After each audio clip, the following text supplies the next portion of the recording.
Hello and welcome to this webinar on SAP Administration Training.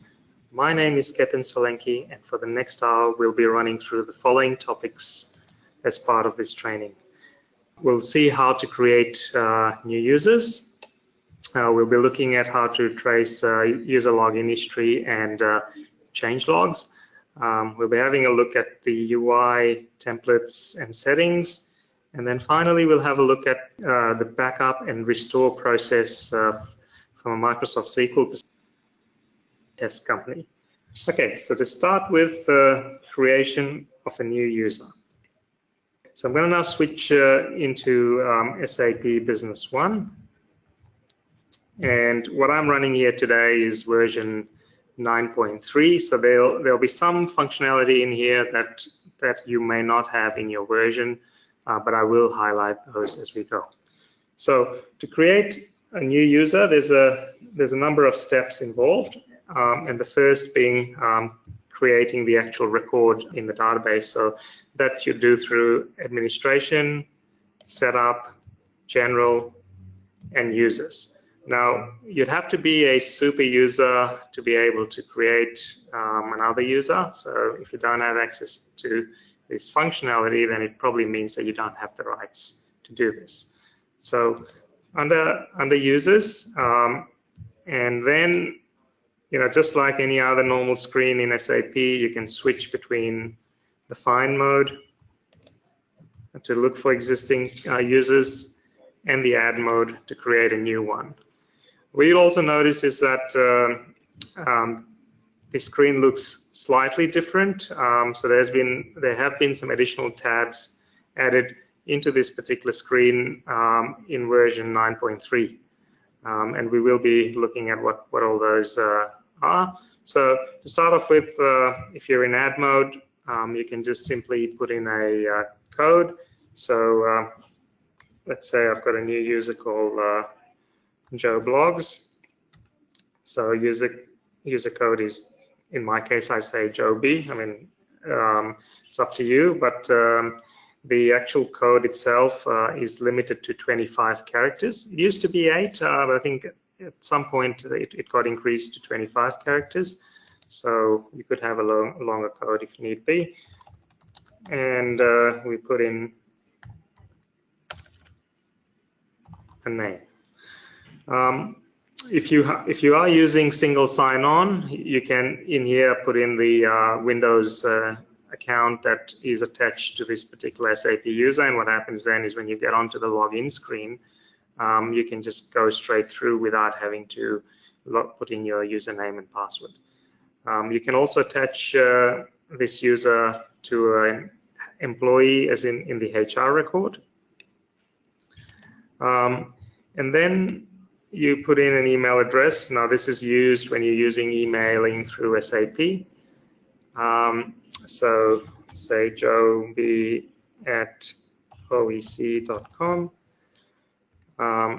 The mobile phone and the mobile device ID, these are applicable if you are running the SAP mobility app, either as the iOS app or the Android app.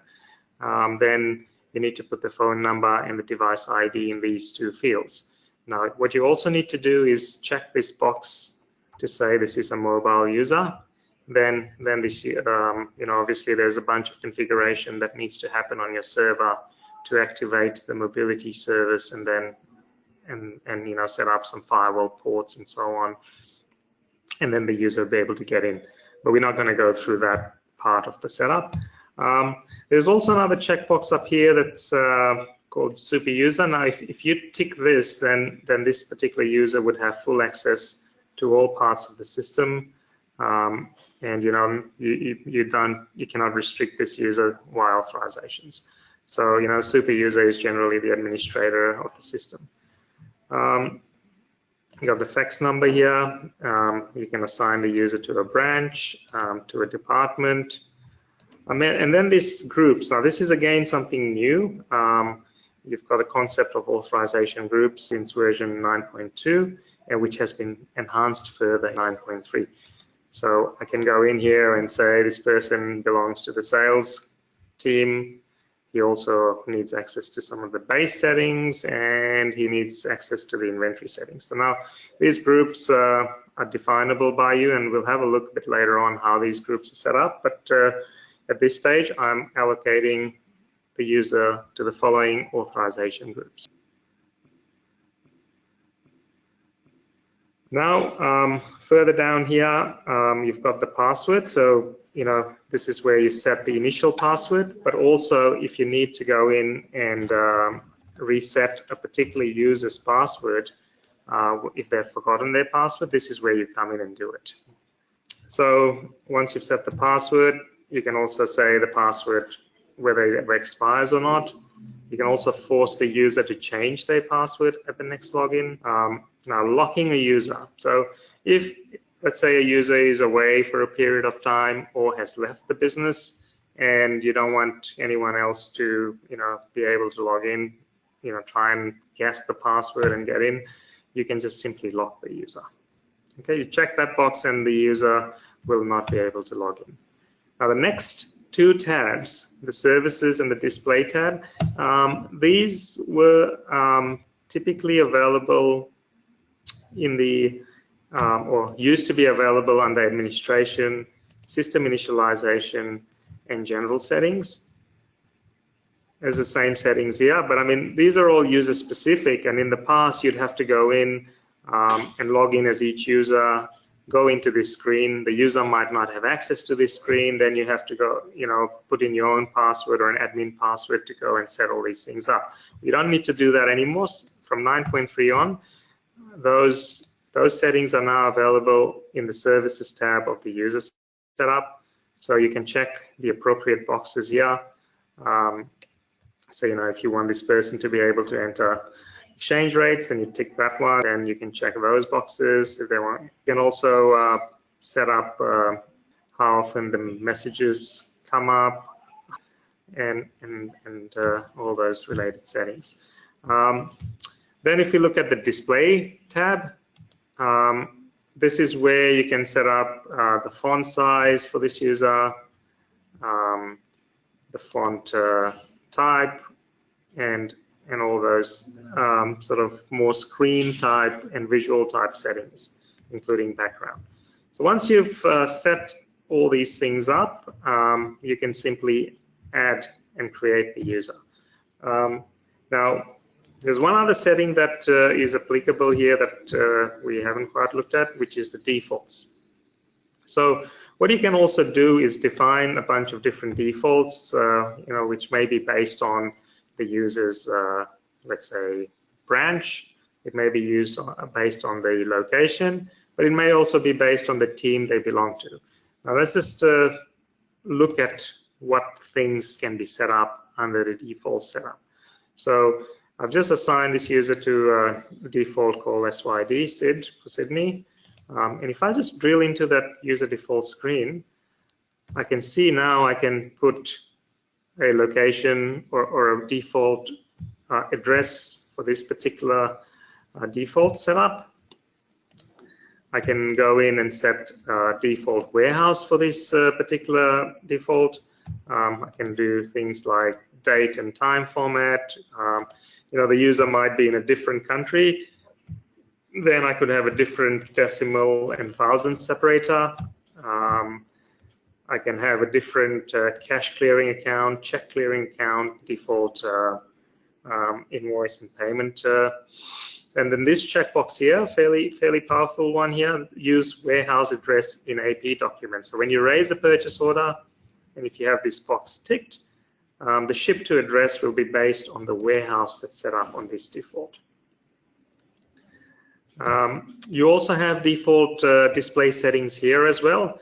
Obviously, we've got at the company level, we have display settings and the general settings. We also have the user default settings. And then finally, we have user-specific settings. So there's a bit of a hierarchy, obviously, where if nothing's defined at the user level, then it checks the user default level, and then eventually it reverts to the general settings at the company level. You can also set up user-specific printing. So, for example, in a certain location, you may have a requirement that when the invoice is created, we need to print it, and we need to print 2 copies, whereas in other branches you might not have that requirement. So you can control those types of settings through the print setup. You can also define default clearing accounts for credit card payments, and you can also set up the default attachment path for this particular user default. So all those things can be set up on a user default, and then the default can be assigned to a user. So once you've done all those settings, you simply add the user. So if I go back to this user that I just added, and go and find him, there he is. So if I wanted to reset the password, I can just come in here and do that. Note, if you're logged in as yourself, and if you had the rights to this screen, so for example, I'm logged in as manager, when I go into the password area, it's asking me for my old password first, because it's assuming that someone might try and just go in and reset your password, and they won't be able to do it without knowing your old password. Okay, so so that's setting up a user, but I mean that's just the basic record. There's a number of other tasks that you need to go through to complete the setup. So the next thing we're going to look at is assigning of licenses. So and that's done under administration, license, and license administration. So once you go in there, you can see the list of all the users that are set up in this company. And then when you pick a particular user, you can then go in and assign. Obviously, the license needs to be available for you to assign it. If there's no license available, you will not be able to assign a license. So if I just look at say the manager account, I can see that I've got a few different licenses assigned already here. I'll just take the CRM license away. I'll go back. So generally you'd only assign one of the limited or professional license per user. You wouldn't have multiple licenses assigned to a user. So now if I go back to my user Joe, I've got a limited CRM license available. I'll check that box, and immediately the count goes down. And then I can go and it's recommended that these other licenses that have a count of 99,000 or some huge number, you just check all of those. Right, so you tick all of those because these help in various things such as add-ons to run, and the workflow messages work, and so on. So you check all those and you click on update, and that then has allocated the license to that user. And just whilst we're on the screen, just have a look at some of the other information that's available. So we can go into the components tab, and then now we can see all the different types of licenses that are assigned here, or that are licensed to this company's licensed for, and how many are allocated and how many are available. So, and then finally, if I go into the assignment tab, I can see by user and license type who's been allocated what sort of a license, and if there are any free licenses available. Okay, so you can see that Joe here has a limited CRM assigned. All right, so next step, once you've assigned the licenses, you also, if you're running add-ons in the organization, then you need to also allocate the add-ons to the user. So that's under administration and add-ons, and then add-on administration. Now in here, you've got, again, two tabs. The first tab's company preferences and the other is the user preferences. So when we look at the company preferences, this screen's divided into two. On the left side are the list of add-ons that are installed in your system but haven't been assigned to this particular company. And on the right side are the list of add-ons that have been assigned to this company and some other settings relating to that. So if I look at, for example, the B1 usability pack, I can see the add-on version. I can see that by default it's set to manual. What that means is that when we log into SAP, the add-on will not start automatically. You'd have to go into the add-on manager and start it. This will be, if the add-on was something that you didn't use all the time and you didn't need it to start every time you logged in, because add-ons startup does take a bit of time and slows down the login process. You can also set it to automatic, which means it will just start regardless. You can set it to mandatory, which means that you do not have a choice. You cannot stop this add-on once it's started. And then you can disable the add-on, which means that the add-on's assigned to the company, but it's not activated. Then you have this checkbox force install. So if you've installed a new add-on and you want to make sure that every PC that logs on to SAP has the add-on installed, regardless of whether the user that logs in actually uses the add-on, then you tick this box that says force add-on, force install. And then there's also a checkbox here that allows you to activate or inactivate a particular add-on. So this is at a company level. So when I set up a new user, whatever these defaults are, that's what the user will get. Now, if I wanted to, for example, make the usability pack add-on start automatically for the new user that I just created, then I go into the user preferences tab, find Joe, and so you see these preferences. Right now they're default meaning whatever's at the company preferences is what's applicable. I can go in, drop the list, and I can change the preference to automatic. So what that means is that by default, when the user logs in, the add-on will start up. Okay, so the other thing that you need to always do when you create a new user is also assign the user their form settings. Now the way to do this, there's a couple of ways to do this now. So one of the ways of doing this is go into a user that already exists and has the correct form settings. So let's say I go into the manager user. And then there's a button here called copy form settings. I can click on that. I can find the user to whom I want to copy the form settings, or I could even have a group defined. And we'll have a look a bit later on how these groups are defined. I can have a group defined, and I can just copy form settings to everyone that's a member of that group. But in this case, I'm just going to copy the form settings to my user Joe. And I also have a few other options here, including user preferences, message preferences, and tooltip. And if I want to just copy all of those, I click the copy button, and it's warning me that copying will override the selected user's form settings that already exist. Do I want to do that? And I say yes, and it's going through the process of doing that. Now, note that when you copy the form settings, the person to whom you're copying to needs to be logged out of SAP. Otherwise, the settings do not work.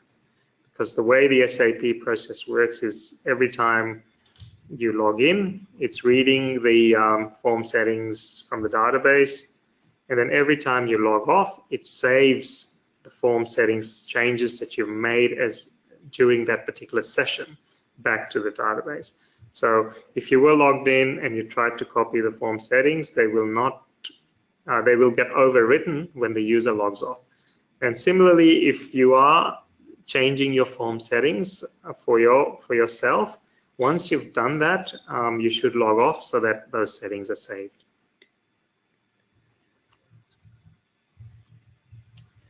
Okay, so now let's have a look at the user groups, how they're set up and how they apply to the authorization process.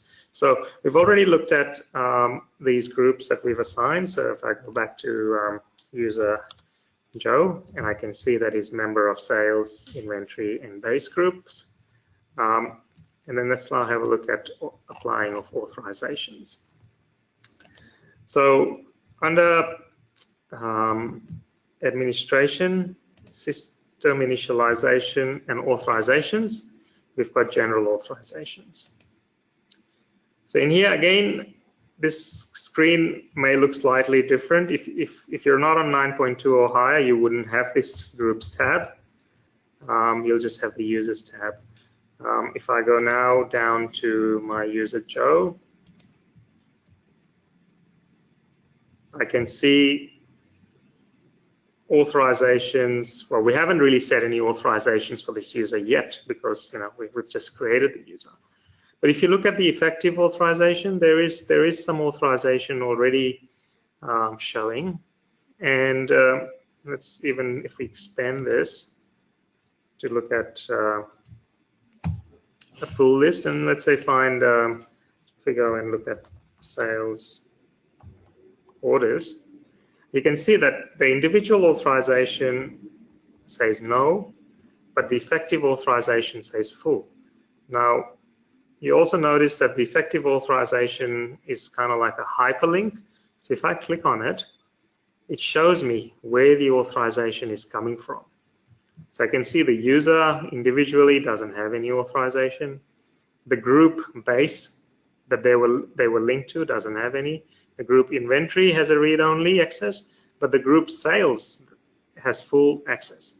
So the effective authorization is always the maximum access they can get based on all the different all the groups that they belong to. So if any one of these groups had a full authorization for a particular menu item or form, then they will have, the user will have access to this particular function. So there's no way of stopping this user. If you just went in and said individually he has no authorization, but then this person's getting authorizations through some group, then there's no way of stopping it. So if you wanted to stop access, then you'd have to remove this person from those groups as well. Now, just like you got users, you can also set up your groups and assign the appropriate level of access by groups. Right, so so the way you could do this is, every time you set up a user, all you do is assign them the groups, and you wouldn't have to come in and assign any individual access to the user because the groups make up the overall access they should have. Okay, so the only thing you'd have to come in and do here, so I mean the authorization list exactly the same, but it's just applied to users rather than, to groups rather than users. So the only thing you'd have to come and do is on the individual user level, you'd have to at least specify the maximum discounts by document type. Right, so that's the only thing you'd have to do. But apart from that, if your groups were correctly set up, then you wouldn't have to bother with any of these other things. Okay, so that's looking at the authorizations. Now let's just have a look at how these groups are set up. So under setup, general, and user groups. So you can see there's a bunch of different groups. There's various group types as well. And then if I select a particular group, I can see which users belong to that group. And I can add more users to the group from here. Or when I'm creating the user, I can assign the user the group through here. So you could do it from either side. Okay. So, but this gives you a nice view of who belongs to which group, so that if you were doing an audit of who's got what access, you can quickly check it from here. Now, these groups have some additional settings. They can have effective dates as well now, and this is new in 9.3. You've got different types of authorization groups, so or rather different types of user groups. So there's an authorization group. There's also a form settings group. So when we were looking at copying form settings from one user to other users, you could have a form settings group for that. You also have a UI configuration template group. And we're going to be looking at that a bit later on in this session today. But so that covers the user setup and the grouping concept that's available in SAP Business One in 9.3 specifically. So now let's have a look at how to look at user login history and change log. So under the tools menu, there is an item called access log.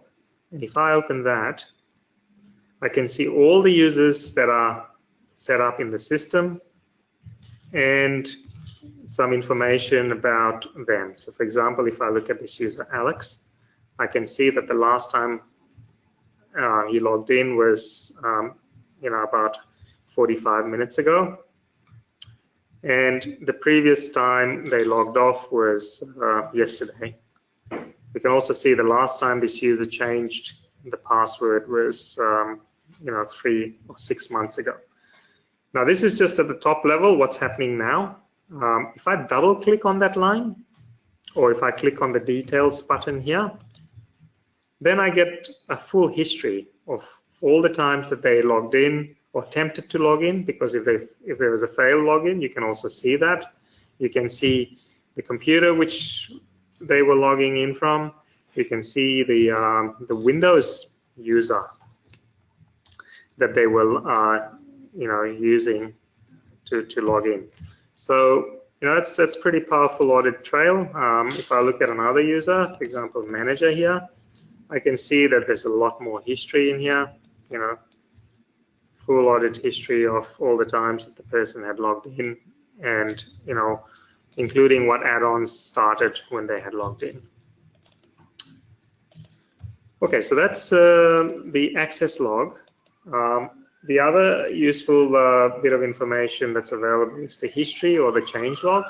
And basically this allows you to see all changes made to any particular screen or data. So example, if I go into the item master data, actually let's look at the user setup. And if I go into user Alex, then if I just go and look at the show history, then I can see when the user was created and when they got updated. And if I clicked on the show differences, I can also see what was changed between the two instances. So this is on a user setup basis. If I went into let's say the item master data, and just open up an item, then if I look at the show history, again I can see all the different instances of changes. And if I just highlight the two instances that I want to compare, I can just use the shift key and highlight two lines, and I can click on show differences, and then it can show me that for example, originally there was no barcode on this particular item, and then later on we assigned a barcode to this item. So that's pretty powerful. And what you can also do is you can actually highlight the particular line and double click on it, and you can see what the actual data looked like at the time. Right, so this is the item master data history, instance number 9. And we know that we changed, or we assigned the barcode between this instance and the live instance. And so you can even see that, yeah, the barcode field was empty. So this is available on all the transactional screens. It's available on the master data screens and a lot of the configuration screens as well. Not all, but a lot of the configuration screens. Okay, another related setting to the user management is the ability to see who's actually logged in. So when we were looking at the access log, you might have noticed that there's some users in the list that are in a blue font, and these are the currently logged in users. So that gives you an indication of who's currently logged in. But there's another screen where you can go through the utilities, administration utilities, and connected clients. And here you'll see all the users that are currently logged in. So it doesn't show the manager user because I'm already logged in as manager, and I'm trying to see who else is logged in. Now from here I can do a few things. I can send them a message. So let's say we're about to do some system maintenance. So please log off now. System maintenance to begin in, say, 5 minutes. And when I send this message, what happens is I'll just switch screens. There you go. Now I'm looking at user Alex and his screen, and it's telling me, yep, here's a message, system message, please log off, system maintenance. Now if Alex decides to ignore my message, then what I can also do is just go in and disconnect. And if I click on that, it'll basically log the user off. Okay, so this allows you to control, when you're doing some, let's say, creation of user-defined fields, or you're going to reboot the server and you need to check who's currently working, what they're doing. I mean, it doesn't really show you what they're doing, but it shows you who's currently logged in. At least you get some visibility, and you could boot them off if needed.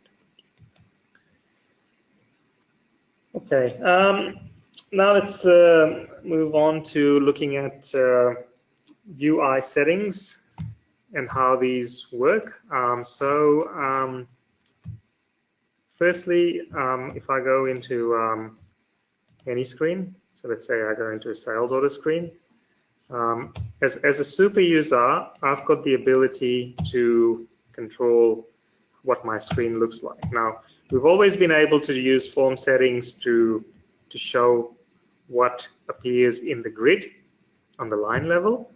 But with the UI templates, you can also control what happens in the header area. So once you've got the screen open and you're a super user, you can go into Tools, Edit Form UI. Okay, so now it's the same screen, but now it's in edit mode. See, there's been a subtle change in the screen. Now I can do things like I can go into the logistics tab, and I really like to see my ship to address on the first screen. I don't want my users, or I don't want to go into a second tab and look at the shipping details. So I just move this there. I can also move UDFs onto the main screen. So I could click on this particular one, and I'm just going to drag it and drop it onto the main screen. I can go into a field, let's say, from a user, from my perspective, I don't really care about BP channel name. Well, I can right click on that and I can say disable. Or I could right click on it and I could say hide. I could even totally make a tab disappear. I could right click and say, just remove this whole tab or rename the tab. Okay, and once I've made those changes, I can just close the screen and it will ask me if I want to save the UI changes. If I say yes, come back into my sales order screen, and now it's showing as per how I changed it using the UI changes. I can go back in, edit form UI. Now, if I wanted to bring the field that I made invisible back, I can go into the form settings, and I notice there's another option here called UI elements. And then from here, I can find the element that I need to make visible again, and I'll be able to bring it back. Okay, and then finally, if I wanted to restore the defaults, I can just right-click, restore default. It'll ask me if I want to remove all changes. Yes, and I can just save that back, and now my screen is back to what it was. So this is for super users, but what's even more powerful is the ability to assign to groups of users a particular setting. So if we go under administration, utilities, UI configuration template, and you can define a bunch of different templates. So I've got on here on the left side, so I can add a new one. So I can go in and say add, and this one might be called warehouse.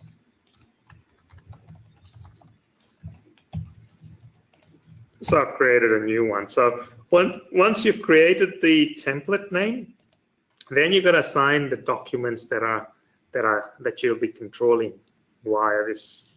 And if I drop this list down, there's a whole heap of different screens that you can control.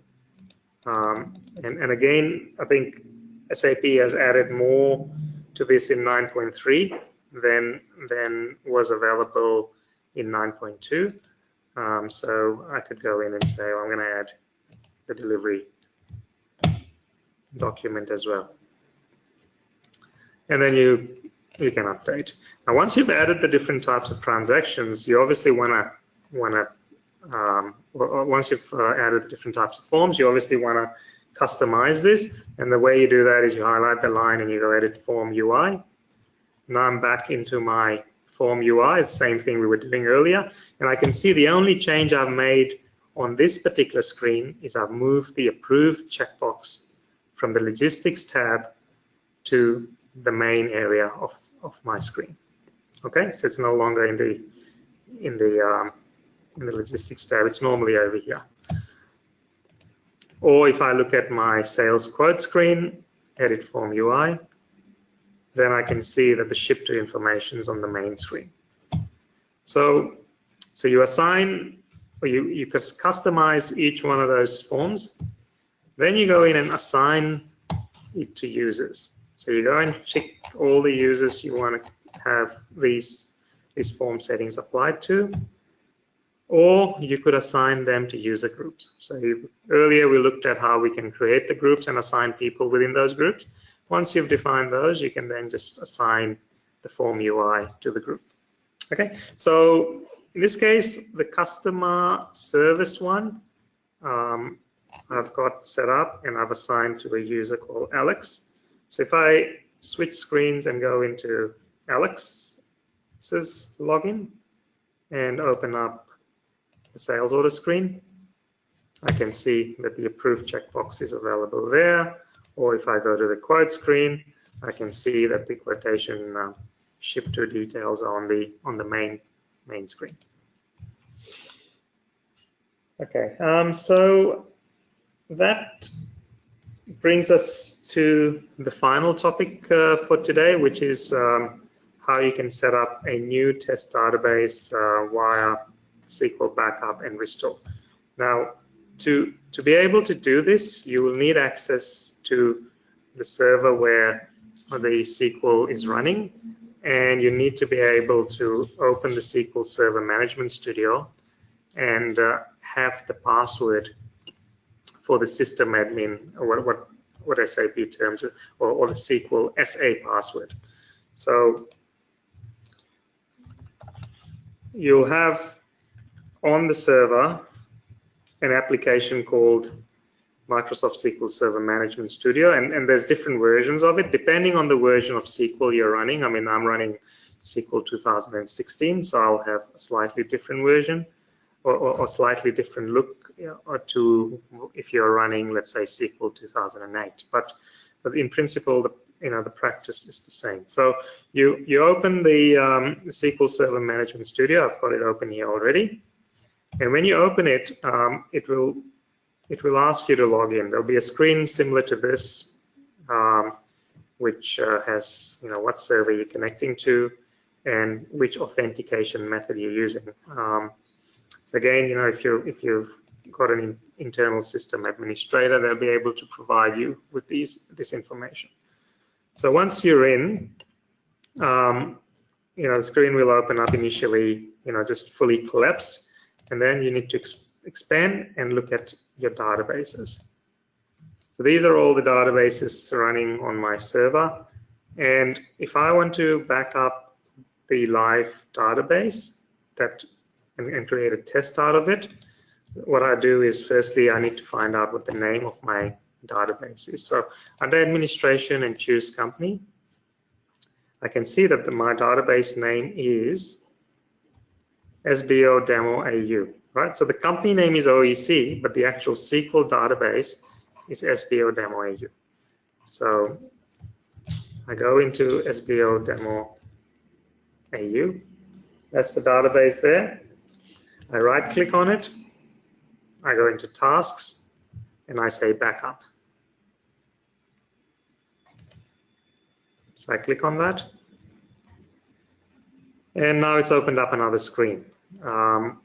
It's confirming that's the database I'm backing up and the type of backup I'm doing. So, I mean, if you're doing a complete database backup, then the option full is correct.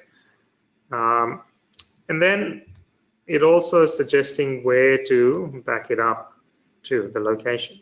Now, I had previously done a backup, so it's remembered that and it's showing me that. But if I haven't done a previous backup, or if I don't want to really save it in over the same file name, then I just click remove, and then I can click on add again. Now I can go in, I can browse and find a location where I want to save it. I'm happy to save it where it's suggesting, into the default location, but I could save it somewhere else.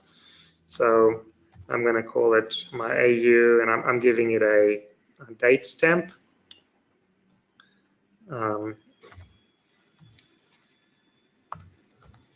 .bak, so it's just a backup file, so I'm giving an extension of .bak, and I click OK, and OK again, and that's now put the suggested location there. I can just go into the media option and see what I've got here. So when we first opened that previous screen, the previous backup was already there. I could have just overwritten that, or I could have created another backup inside the same file. But it's a choice you make. I mean, if you are using the same file, you could, but I mean, I generally just overwrite it. And I could then also say, well, once the backup's done, verify it for me. And I can go into the backup options tab. And I could set a different compression. I could say, compress the backup, or I could say, well, just do it as a normal backup. So once you've done all those things and you click OK, you can see it's done it fairly quickly because my database is really small. This is less than 100 megs. But if you've got a really large database, it could take half an hour, even an hour to do a backup and then a restore. So this is the step one. We've done a backup. So the backup's been done. It's saved at a location. I just need to remember where that was. And then when I need to restore, and what we're going to show is restoring it as a new test database. I can right click here on my databases and I can say restore database. That opens up another screen. Here I've got to then do a few selections. So firstly, I've got to say my source is a device, and the device is the backup that I've just done, the file that I've just backed up. So I go click on the browse, and then I go click on the add button, and then by default it'll take you to the location which it's suggested for the backup as well. And there's my backup with the timestamp of today. So I can just select that, or if my backup was in a different location, then I can browse through the file system and find it. But there it is for me. I click OK, and then I click OK again. And so now it's saying to me destination. Now, very important here, if you proceeded, you'd overwrite your existing live database. You don't want to do that. What you want to do is create a new test database. So you're going to give it a name. So maybe I'll call it XXX test. You can give it an appropriate name. The reason I give it a prefix is so that in the list of companies it appears at the bottom. X or a Z, so that it doesn't appear as the first company and users don't go into it by mistake. So I've given it a name. Then I go into the Files tab, and in here I just restore as. I just want to confirm that the file name is also XXX on the data file and the log file. They're both showing XXX. I can go into the Options tab, and so generally unless you're overwriting an existing database, you wouldn't tick that option, and you need to uncheck this option if it's ticked. And then that's pretty much it. We can see the name of the database is going to restore as is XXX, and then I click on OK. And it's going through the process, and it's completed it, and I can see it in the list of databases here. Again, very important that if you're not comfortable or confident doing this, maybe the first time you call up your consultant and sort of do it together with them, because if you do this incorrectly and overwrite the live system or production database, then obviously it's going to be some huge problems. So once you've restored the database, if you come back into SAP, and if you go into the Choose Company screen, it's still not showing up here, but I can click on the refresh button, and now I can see the database. Now, it's showing me the database name, but the company name is still OEC because that's stored inside the database. So what I need to do now is log in to this test database and change the company name from inside. And that's basically the last step in the process of creating a new test database. So here I'm in, I go into administration, system initialization, company details, and I change this to XXX test. Click update. And then if I go back into the choose company and refresh, and see it automatically moves down the list. And when I log in again, this name here where it says OEC will change as well.